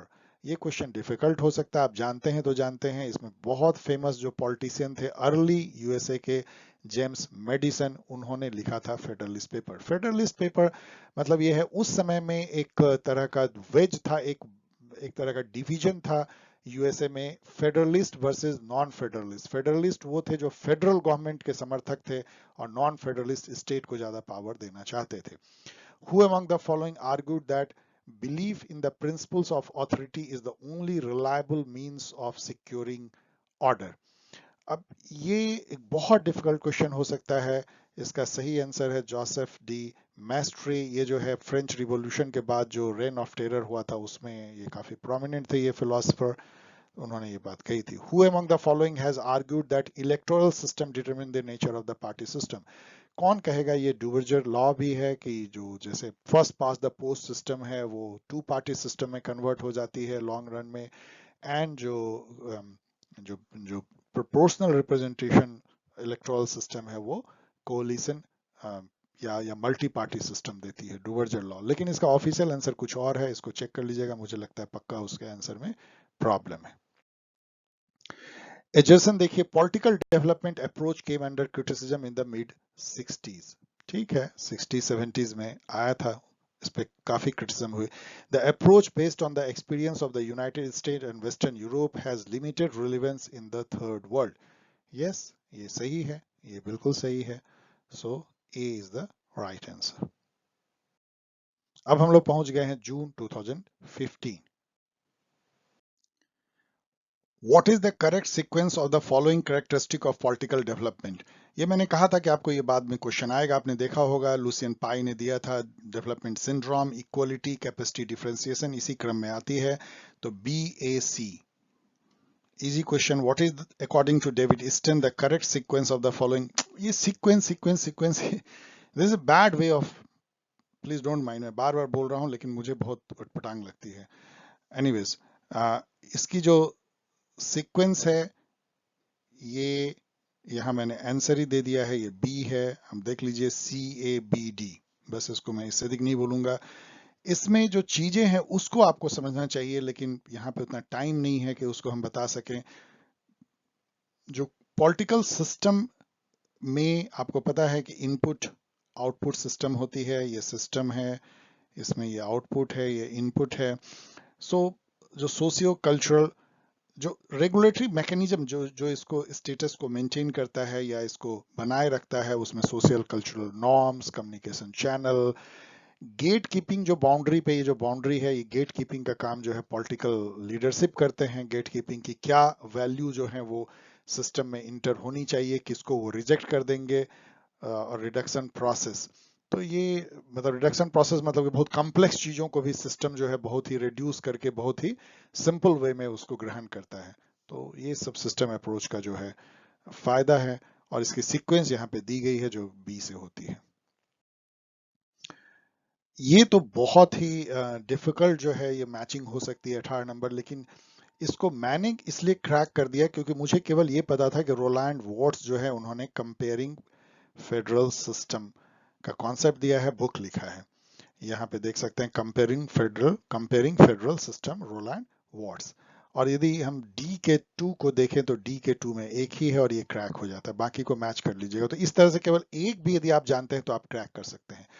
Which of the following statement is not correct? एक केवल हमको पहचानना है। Political culture is a set of basic political attitudes, सही है। Political culture cannot be empirically studied. It can be empirically studied। ये almond Barwa ने दिखा दिया empirical study करके, इसलिए हमको मिल गया, आगे पढ़ने की भी जरूरत नहीं है, लेकिन पढ़ लीजिएगा। In which of the following countries the residuary power rests with the state unit? देखिए रेसिडुअल पावर क्या होता है, जो कॉन्स्टिट्यूशन में नहीं लिखा हुआ है वो रेसिडुअल पावर है।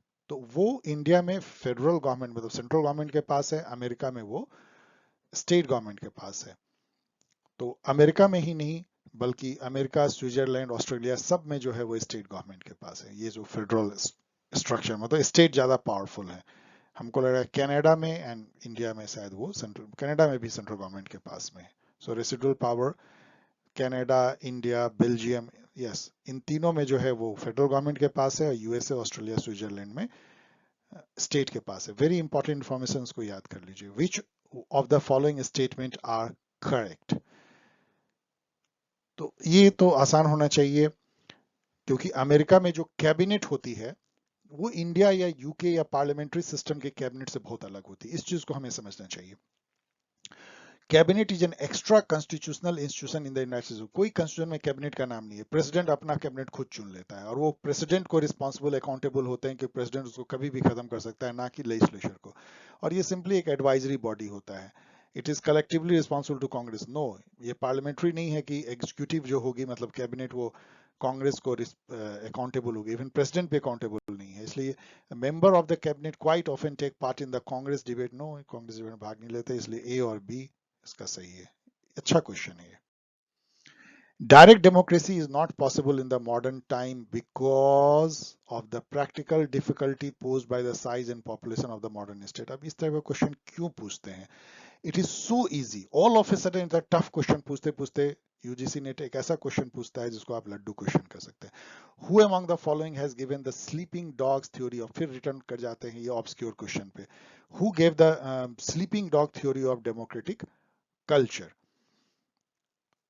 तो ये जो है आलमंड बर्बा ने जो है सजेस्ट किया था स्लीपिंग डॉग थ्योरी अपने सिविक कल्चर वाले में। स्लीपिंग डॉग थ्योरी मतलब क्या होता है कि जो सिटीजन है वो बहुत एक्टिव नहीं है कि सड़क पे हर बात बात पे निकल आए। वो स्लीपिंग डॉग मतलब कि वो लॉयल हैं, वो अपने गवर्नमेंट अपने लीडर पे उनको भरोसा है, वो आराम से आंख मूंद के सोए हुए हैं कि तुमको जो करना है करो। यही उनका थ्योरी था, sleeping dog theory of democratic culture.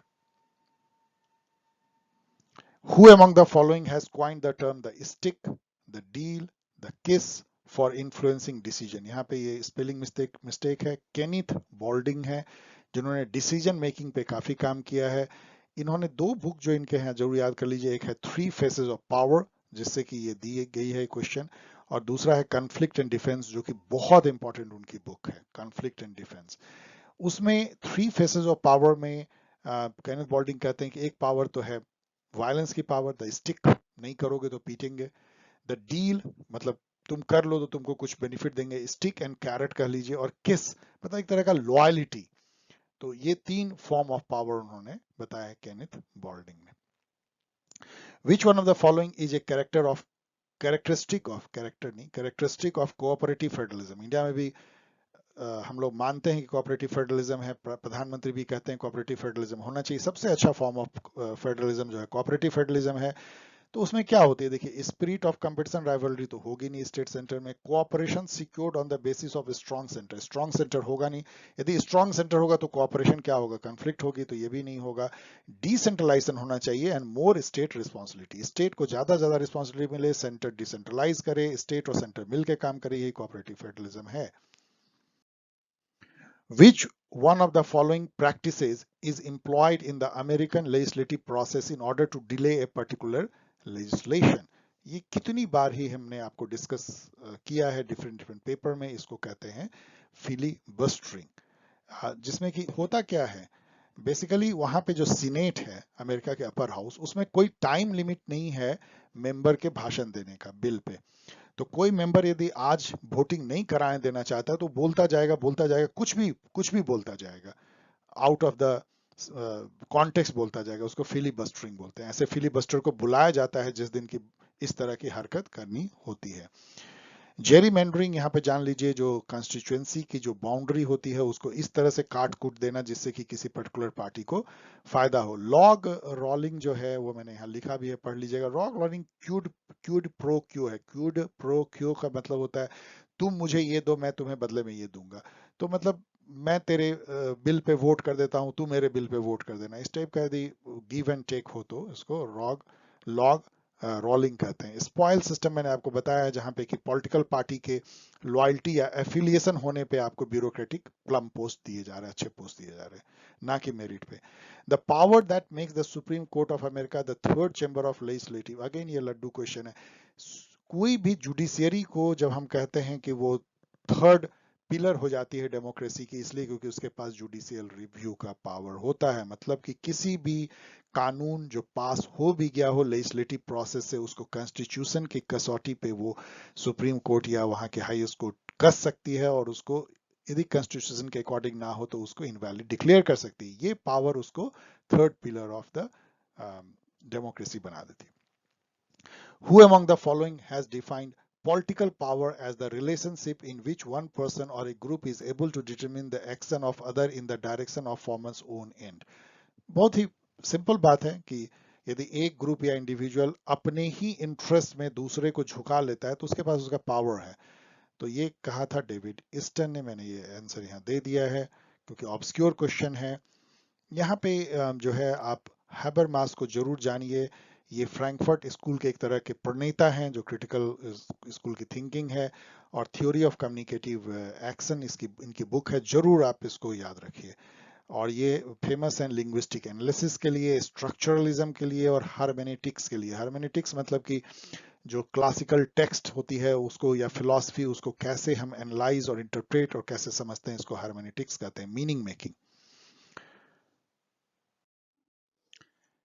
इसमें फर्स्ट क्वेश्चन जो यहाँ नंबर लिखी हुई आप देख सकते हैं 21, which of the following were describe by David Easton system approach, याद कीजिए, as intellectual foundation of the system analysis, give the correct answer from the.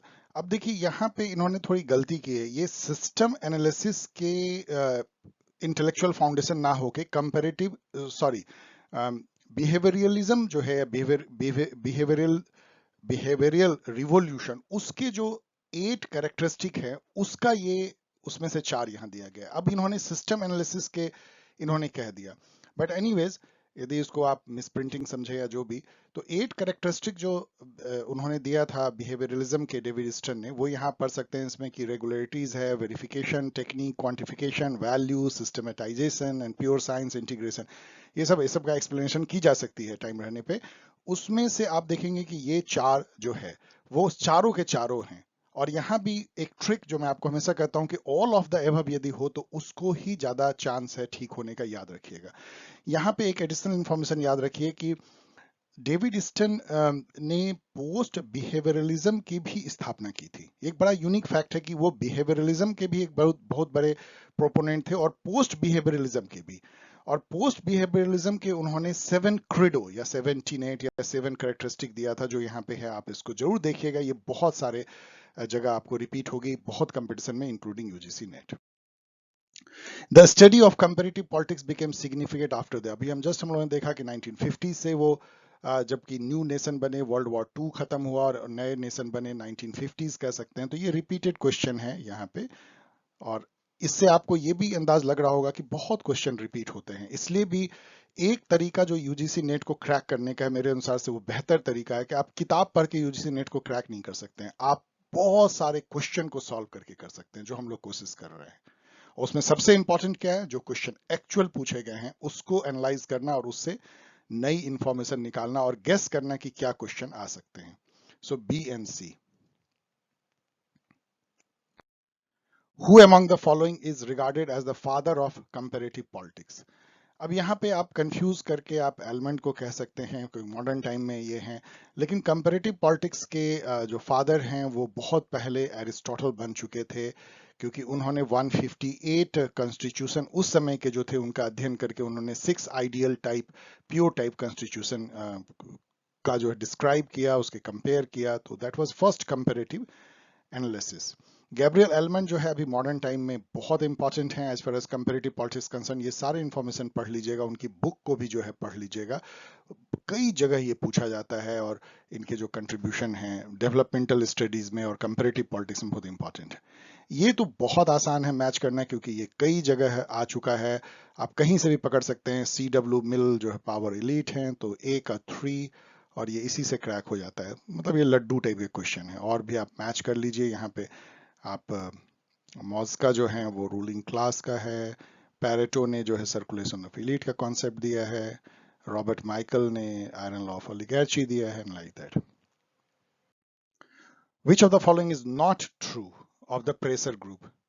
Interest को आर्टिकुलेट करते हैं, पॉलिटिकल पार्टी को फंड भी कर सकते हैं। आपको पता है कि जो लॉबी बनाते हैं वो पॉलिटिकल पार्टी को फंड करते हैं कि उनकी जो डिमांड है उसको पॉलिटिकल पार्टी आगे बढ़ाएं। पॉलिसी को इन्फ्लुएंस करते हैं, लेकिन पॉलिसी को इंप्लीमेंट नहीं करते हैं। ये काम किसका है? ये काम है पब्लिक एडमिनिस्ट्रेशन का, ब्यूरोक्रेसी का, इंप्लीमेंटेशन पॉलिसी। प्रेशर ग्रुप नहीं करते हैं, इसीलिए डी ओनली होगा। ये भी आसान है, आपको पता है कि यूके में रूल ऑफ लॉ आप कह सकते हैं, वहीं से शुरुआत हुई है। AB डाइसी आप याद कीजिए। इंडिया में आप कह सकते हैं जुडिशियल रिव्यू होती है, यूएसए में ड्यू प्रोसेस ऑफ लॉ है, एंड फ्रांस में 2 सेट्स ऑफ कोर्ट है। आप मैच कर लीजिएगा, बहुत आसान है, कहीं से भी आप इसको कर सकते हैं। फ्रांस में कोर्ट जो है 2 पार्ट में डिवाइडेड है, एक जुडिशियल कोर्ट है, those dealing with criminal and civil laws, and administrative court है जो एडमिनिस्ट्रेटिव मैटर। इंडिया में भी सेम इसी टाइप के हैं, एडमिनिस्ट्रेटिव ट्रिब्यूनल एंड बहुत तरह के और ट्रिब्यूनल भी हैं। Which one of the following statement is not correct? Not correct in regard to Aristotle's classification of government. ये कॉमन सेंस क्वेश्चन है। यदि आप चारों को पढ़ेंगे, आप गौर से इसको रोक के पढ़ लीजिएगा तो सब सही स्टेटमेंट है, बट यहाँ आके आप अटक जाएंगे डी में। The government is captured by shared interest and remains insensitive to the shared interest of the whole community. ये बहुत ही क्रूड स्टेटमेंट है। मैं हमेशा कहता हूँ crude, outlandish statement generally incorrect होते हैं, और इन सब के कंपेरिजन में आप देखेंगे government is more effective and stable when rural govern in the long interest, मतलब सबके इंटरेस्ट में यदि काम करे तो इस तरह के सेंटेंस बहुत सेंसिबल है। ये इनसेंसिबल स्टेटमेंट है, इसलिए यही गलत। Common sense, the crisis describe by Leonardo Binder et al, मतलब सब मिलके काफी लोगों ने लिखा है, in their book crisis and sequence in political development. अब आपको यदि कोई आइडिया ना भी हो, कॉमन सेंस क्वेश्चन अगेन है, आपको कोई आइडिया नहीं है कि ये बुक कौन है, लियोनार्ड बिंडर ने क्या लिखा है मिल करके, और क्राइसिस एंड सीक्वेंस, तो लेकिन आप देखेंगे यहाँ ऑल ऑफ द अबव है, तो फिर आप इसको पढ़िए। तो ये सब क्राइसिस जो है पॉलिटिकल डेवलपमेंट में हो सकती है। आइडेंटिटी क्राइसिस हो सकती है एक नेशन का, सोसाइटी का। इंटीग्रेशन क्राइसिस, बहुत डिफरेंशिएशन हो गया, फ्रेगमेंटेशन, इंटीग्रेट नहीं हो पा रहा है। लेजिटिमेसी क्राइसिस हो सकती है, जो रूरल हैं उनको लेजिटिमेसी नहीं है, मतलब कि पावर विदाउट अथॉरिटी है। एंड रिसोर्स मोबिलाइजेशन क्राइसिस भी हो सकती है, जो कि हर कंट्री झेलता है, अभी श्रीलंका भी झेल रहा है। सो ए बी सी डी जो है, तो ये कॉमन सेंस क्वेश्चन है, ये दोनों ही। इसको, इसके लिए बहुत कोई नॉलेज की जरूरत नहीं, लेकिन वाइड स्टडी चाहिए, भले ही आपने इसको पढ़ा है चाहे नहीं पढ़ा हो। Which of the following factors are related to the load capacity in the communication theory? देखिए कम्युनिकेशन थ्योरी ये तीसरी बार आ रहा है। कार्ल ड्यूएस ने दिया था, ड्यूस कह लीजिए, कार्ल ड्यूएस। उसमें उन्होंने जो है लोड फैक्टर, गैप, लैग, इन सब का फीडबैक, इन सब का कॉन्सेप्ट दिया था, जिसको साइबरनेटिक्स कहते हैं। और इन्होंने जो है बुक लिखा था the nerves of government. Nerves of government आप कम्युनिकेशन थ्योरी से भी समझ सकते हैं। और इसमें जो लोड कैपेसिटी होता है कि एक कम्युनिकेशन सिस्टम या जो पॉलिटिकल सिस्टम में कम्युनिकेशन को कैरी करने की कितनी कैपेबिलिटी है, मतलब कम्युनिकेशन को रिसीव करने की, उसको प्रोसेस करने की, उस पर एक्शन लेने की। कई बार आप देखेंगे कि आपको लगेगा कि गवर्नमेंट में उतनी मतलब कैपेबिलिटी, या पॉलिटिकल सिस्टम उतनी कैपेबिलिटी नहीं है कि बहुत सारे इंफॉर्मेशन को वो एक ही साथ फिल्टर कर सके, समझ सके और उस पर सही एक्शन ले सके। इसी को लोड कैपेसिटी कहते हैं। अब यहाँ again all of the above है, और यही सही भी है। आप अगेन कॉमन सेंस क्वेश्चन बन जाता है कि ये सारे इफेक्ट करते हैं लोड कैपेसिटी को, रिस्पॉन्सिवनेस सिस्टम का, फिडिलिटी। फिडिलिटी मतलब होती है कितने विश्वसनीयता के साथ कम्युनिकेशन एक जगह से दूसरी जगह पहुंचता है बिना डिस्टॉर्ट हुए हुए। बैकग्राउंड नॉइज उसको डिस्टॉर्ट कर देता है, डिस्टॉर्शन उससे होती है। तो ये सब इसमें है। All of the above, most probably right. which one of the following who which one of the following said, मतलब किसने ऐसा कहा है, the power is a matter of getting people to do what they would not have otherwise done। ये तो बहुत famous जो है पावर का डेफिनेशन रॉबर्ट डहल का। इससे मतलब इससे जिसको आप कहते हैं मोस्ट पॉपुलर डेफिनेशन की, यदि आप किसी दूसरे को उसके विश के अगेंस्ट कोई काम करवाने पे मजबूर कर सकते हैं तो आपका उसके ऊपर पावर है। Robert Dahl, that is the first dimension of power. अब हम लोग आ गए हैं दिसंबर 2015 पेपर 3 पे। विच of the following statement is not correct. अब देखिए अगेन हम यूएस के सिस्टम पे जा रहे हैं। US house of representative is weaker then British house of Commons. ये स्टेटमेंट सही है। क्यों? क्योंकि British house of Commons like India का लोकसभा, वो कैबिनेट को जो है डिसमिस कर सकती है यदि नो कॉन्फिडेंस मोशन पास कर दे। यूएस हाउस ऑफ रिप्रेजेंटेटिव को कोई ऐसी पावर नहीं है। ये भी लोअर हाउस है वहां कांग्रेस का, कांग्रेस वहां के पार्लियामेंट को कहते हैं, लेकिन इसको कोई पावर नहीं, क्योंकि वहां की कैबिनेट जो है या एग्जीक्यूटिव जो है वो रिस्पॉन्सिबल या अकाउंटेबल नहीं है लोअर हाउस को। इसलिए ये स्टेटमेंट सही है। The house of representative is weaker than senate, ये सही है। सीनेट वहां ऊपर है। US executive is not accountable to US legislature, सही है। इसलिए इसमें से कौन करेक्ट नहीं होगा, ये आप सीधा टिक मार दीजिए। The house of Representative has overshadowed the American Senate, no, उल्टा है। Which one of the following statement is not correct. Swiss federal legislature is bicameral, सही है। The lower house is called National Council, the upper house is called Council of State, सही है। तो ये statement गलत होगा। आप सीधा इसको पढ़ लीजिए। मतलब ये सब सब कॉमन सेंस से आप जो है ना, ट्रिकरी से आप इस सबको सॉल्व कर सकते हैं, थोड़ा बहुत जानते हैं तो। Which one of the following is not a feature of United Kingdom judiciary? ये सब टिपिकल एरिया स्टडी का ये सब क्वेश्चन है। आपको यूएसए, यूके, स्विट्जरलैंड, ऑस्ट्रेलिया, थोड़ा बहुत कनाडा, इसके बारे में पढ़ना है। Feature of United Kingdom judiciary, आपको पता है वहाँ जुडिशियल रिव्यू नहीं होती। Based on the common law tradition, English common law tradition पे बेस्ड है। Devolution to Scotland have given more scope to, सब सही है। Devolution to Wales, same statement Wales के लिए भी है, तो ये स्टेटमेंट गलत हो जाएगा। जजेज ऑफ द हायर कोर्ट, वो रिकमेंडेशन हाउस ऑफ कॉमन्स का नहीं होता है एक्चुअली, उसमें जो है हाउस ऑफ लॉर्ड्स का पूरा रोल होता है। वहाँ एक चांसलर होते हैं। अब तो मतलब वो सब पावर हट गई है, कमेटी को दे दी गई है, लेकिन वहां पे हाउस ऑफ लॉर्ड्स जो है उसका रोल होता था हायर जुडिशरी के अपॉइंटमेंट, ना कि हाउस ऑफ कॉमन्स का। The Magna Carta, the glorious revolution and the writings of John Locke all contributed to the strengthening of Great Britain as. ये बहुत आसान क्वेश्चन है, ये लड्डू क्वेश्चन है। आप पता है ये सब चीजें किस तरफ ले जा रही थी? वो था कॉन्स्टिट्यूशनल मोनार्की या पार्लियामेंट्री डेमोक्रेसी। यहाँ पार्लियामेंट्री डेमोक्रेसी है तो उसको टिक मार दीजिए। Which one of the following is correct? K C Wheare, जिन्होंने कि इंडिया को क्वाजाई फेडरल स्टेट कहा है, केसी वेयर द इंग्लिश। अब यहाँ पे देखिए ये क्वेश्चन एक एक जस्ट इंफॉर्मेशन के चलते कोई भी क्रैक कर सकता है, यदि वो जानता है। जैसे मैं जानता हूं कि रॉबर्ट माइकल ने आयरन लॉ ऑफ ओलिगार्ची दिया। अब क्या पूछ रहा है कि इसमें से कौन सा करेक्ट है? मुझे एक करेक्ट मिल गया, और चूंकि एक ही आंसर सही होगा, इसका मतलब इसको छोड़ के और कोई करेक्ट नहीं होगा। इसका मतलब इसको मैंने टिक मार दिया, बाकी मुझे जानना ही नहीं है, इसका मतलब सब बाकी गलत है। अब इसको मैच करना है तो अगेन कितना आसान है, ये तो बार बार आ रहा है। पैरेटो, पैरेटो से चलते हैं हम लोग। हिस्ट्री इज द, अब यहाँ पे देखिए, यहाँ पे थोड़ा कंफ्यूज मत कीजिएगा। History is a graveyard of elites उन्होंने कहा था, और ये एरिस्टोक्रेसीज है, ये अलग है। पैरेटो का है सर्कुलेशन ऑफ इलीट से बन जाना चाहिए। ए का वन, ए का वन, ए का वन, ए का वन, इसे नहीं बन रहा है। मैकल ने दिया है आयरन लॉ ऑफ ओलिगार्ची, तो सी का फोर, सी का फोर, ए का वन, ए का वन एंड सी का फोर, इससे जो है दो। अब आपको तीसरे पे चलना पड़ेगा। गैसेट, आपको पता है थ्योरी ऑफ मासेज उन्होंने दिया, अभी मैंने बताया है। डी का थ्री, तो डी का थ्री, डी का थ्री, तो ए का वन एंड सी का फोर एंड डी का three. So this is the right. तो ठीक है, थर्ड लेयर पे जाके बना, इसलिए थोड़ा ये क्वेश्चन डिफिकल्ट हो गया। इससे आपको समझ में आ गया होगा कि मोज़का ने कहा था history is graveyard of aristocracy. जहां फिर से एक बार याद कीजिए कि पैरेटो ने कहा history is the graveyard of elites. Political institutionalism involves institutionalisation, मतलब पॉलिटिकल इंस्टीट्यूशनलाइजेशन मतलब कि institution building in political politics. तो इन सब में आप देखेंगे कि political mobilisation, integration, political representation, fragmentation, सारा है। Again all of the above है, ऑल ऑफ द अबव भी सही है। ये भी अगेन कॉमन सेंस क्वेश्चन। ये बहुत आसान क्वेश्चन अब होना चाहिए कि सिविक कल्चर जो आलमंड भरवा ने बुक लिखी थी, उसमें 5 कंट्री था, उसका उन्होंने केस स्टडी किया था। वो कौन थे? आपको पता है, ये है Mexico, Germany, Italy, US, UK, जिसमें से यूके को उन्होंने कहा था कि मोस्ट रिजेंबल करता है सिविक कल्चर से। जो पॉलिटिकल कल्चर जो बुक है वो यहाँ देख लीजिए, और 5 कंट्री यहाँ पे हैं। The 5 stages of economic growth पर डब्ल्यू रोस्टोव। देखिए रोस्टोव जो है, उन्होंने इकोनॉमिक जो प्रोग्रेशन होती है, मतलब इकोनॉमिक, बेसिकली ये इकोनॉमिक हिस्टोरियन थे। तो इन्होंने ये कहा कि एक स्टेजेस में, स्टेज थ्योरी आप जानते हैं कि एक के बाद एक होता है, इसको साइकिल थ्योरी बोलते हैं, पहले ये हुआ, फिर ये हुआ, ये हुआ। तो उन्होंने कहा कि इकोनॉमिक प्रोग्रेशन जो होती है वही मॉडर्नाइजेशन को दर्शाता है, और वो 5 फेज में होती है। वो 5 फेज कौन सा है?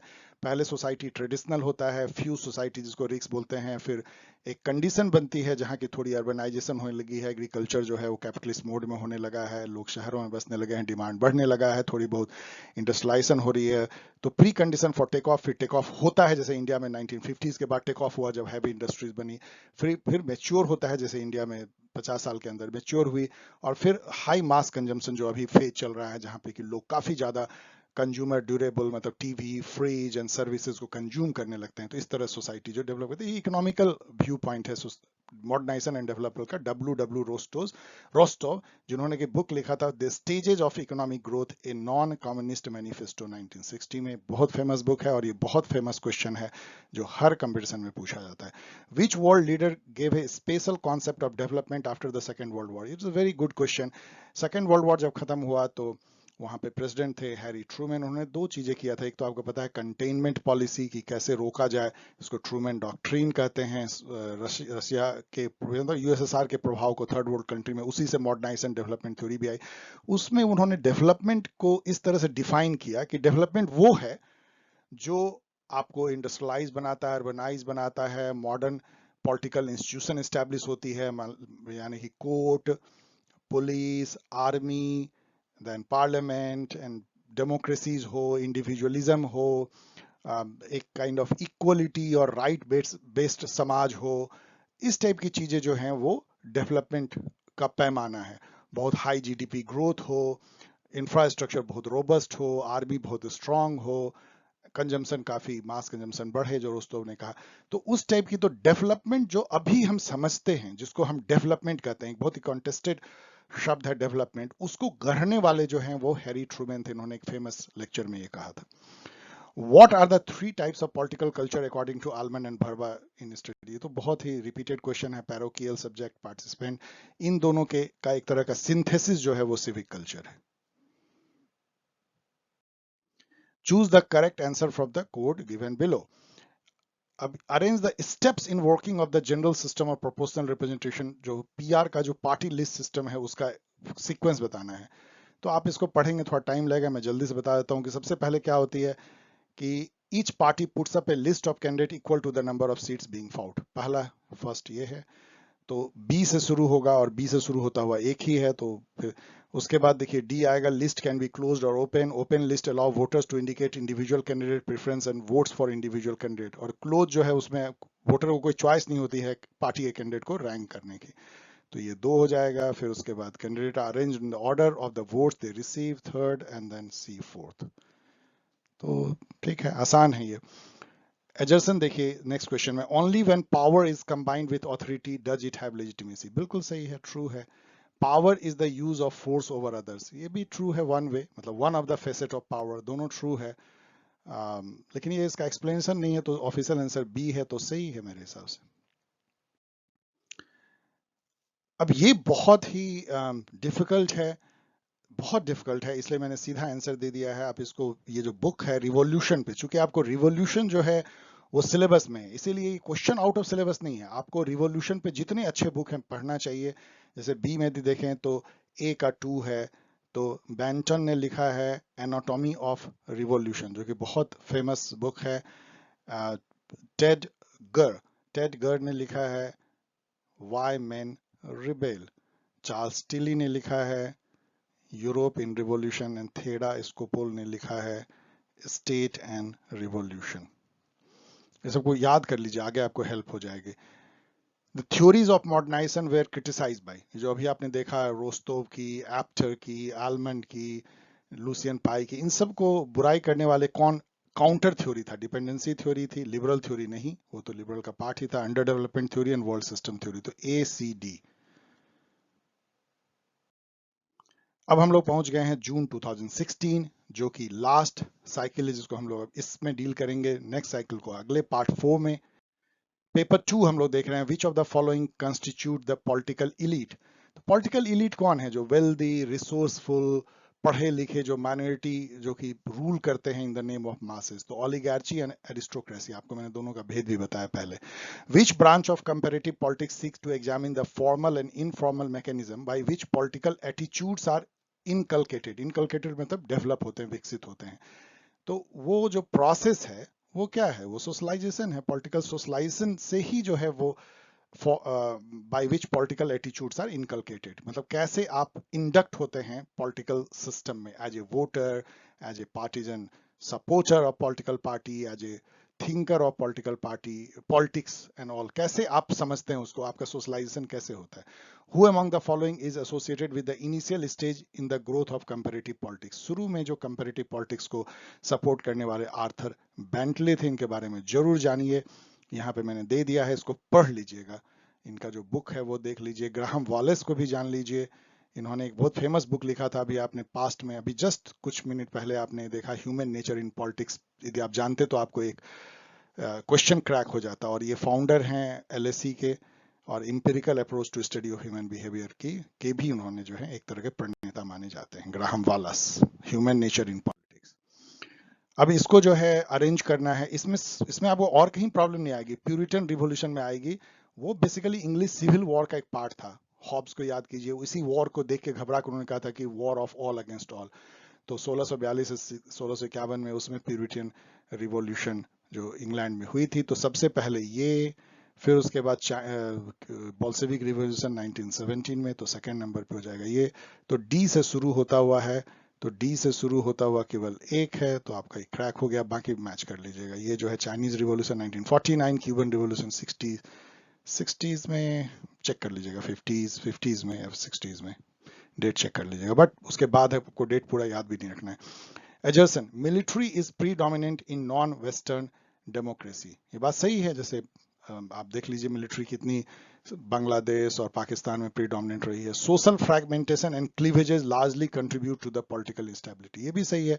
तो मेरे हिसाब से ये ए होना चाहिए, लेकिन इसका ऑफिशियल आंसर जो है बी है, इसलिए मैं क्वेश्चन मार्क कर रहा हूँ। सोचिएगा, इनफैक्ट यूजीसी नेट को बहुत प्रॉब्लम होती है रीजन एजर्सन टाइप क्वेश्चन बनाने में, वो ठीक से ना तो बना पाते हैं ना उसका आंसर सेट कर पाते हैं। Who among the following contended that political development is administrative and legal development, ये पिछले बार भी पूछा गया है, पार्ट 2 में मैंने बताया था।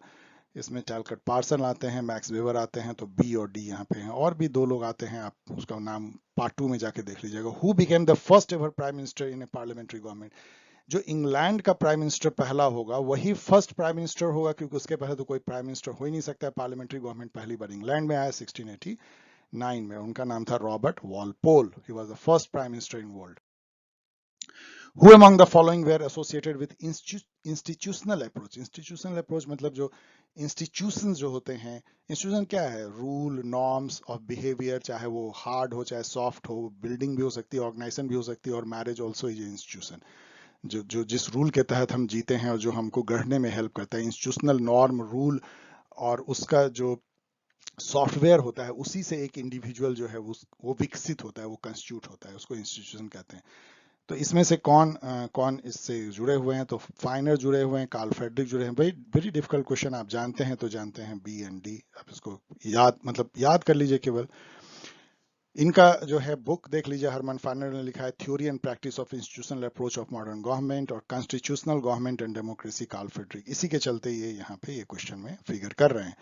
Identify the correct sequence of the following input function, आपको पता है डेविड ईस्टन का और एलमंड का input and output function system approach में। तो इसमें से कौन कौन सा इनपुट फंक्शन है, करेक्ट सीक्वेंस, फिर वही आ गया करेक्ट। पहला आपको पता है सोशलाइजेशन होती है, तो 2 से शुरू होता हुआ होगा, 2 के बाद जो है इंटरेस्ट आर्टिकुलेशन। दूसरी बार ये क्वेश्चन हम लोग देख रहे हैं, बहुत आसान है, रिपीटेड क्वेश्चन है आलमंड का। Ederson, iron law of oligarchy established that ultimate decision making in all democratic organization, including the political party, is done by few leaders, जो elite हो जाते हैं, small elite group। ये कहना था रॉबर्ट माइकल का, आयरन लॉ ऑफ ऑलिगार्ची, ये सही है। And decision making is very complex process which necessarily involve the role of few who function on behalf of many, ये भी ट्रू है, इसको एक्सप्लेन भी करता है, इसलिए ए सही आंसर है, कोई कंफ्यूजन नहीं। Robert Michels, iron law of oligarchy. अब हम लोग पहुंच गए हैं जून 2016, पेपर 3, ये लास्ट पेपर है जिसको हम लोग इस वीडियो में एनालाइज कर रहे हैं। Identify the correct sequence in the which general system theory has been adopted in social science, ये भी पार्ट 2 में पूछा गया है। जनरल सिस्टम थ्योरी जो है लुडविग वॉन बार्टलेनफाय, जैसे प्रोनाउंस कीजिए, उन्होंने 1968 में दिया था। ये सब्सिक्वेंटली सबसे पहले ये एंथ्रोपोलॉजी में अडॉप्ट हुआ सोशल साइंस में, फिर sociology, psychology and political science. ये सीक्वेंस देख लीजिए, तो सबसे पहला एंथ्रोपोलॉजी 3 से शुरू होता हुआ 3 के बाद 3 के बाद 2, तो ये हो गया।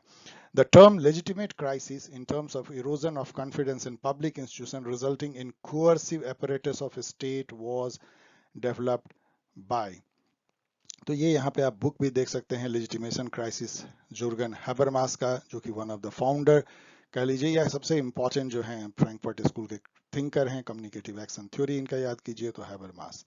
विच of the following, it's a difficult question, आप इससे घबराइए नहीं, क्योंकि आपको 70% यदि आपको करना है तो वो आपको बहुत सारे क्वेश्चन इसमें हैं। Which of the following is not true of a constitution, ये मैंने दे दिया क्योंकि ये भी कंपैरेटिव पॉलिटिक्स में सोच सकते हैं, कॉन्स्टिट्यूशन का भी क्वेश्चन हो सकता है। It safeguard the political institution, it is a source of all authority of the organ of government, it promotes transnational security, no ये ऐसा थोड़ी होती है, इट इनकॉर्पोरेट फंडामेंटल लॉ, तो ये इसमें ऑड वन आउट, ये कॉन्स्टिट्यूशन का फंक्शन नहीं है।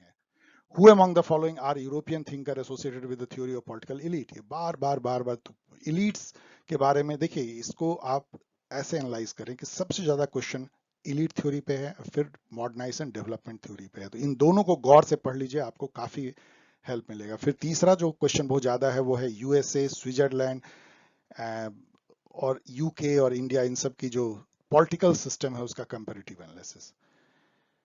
अब यहाँ पे इसमें से पैरेटो हैं, मॉस्का हैं, तो ए एंड बी।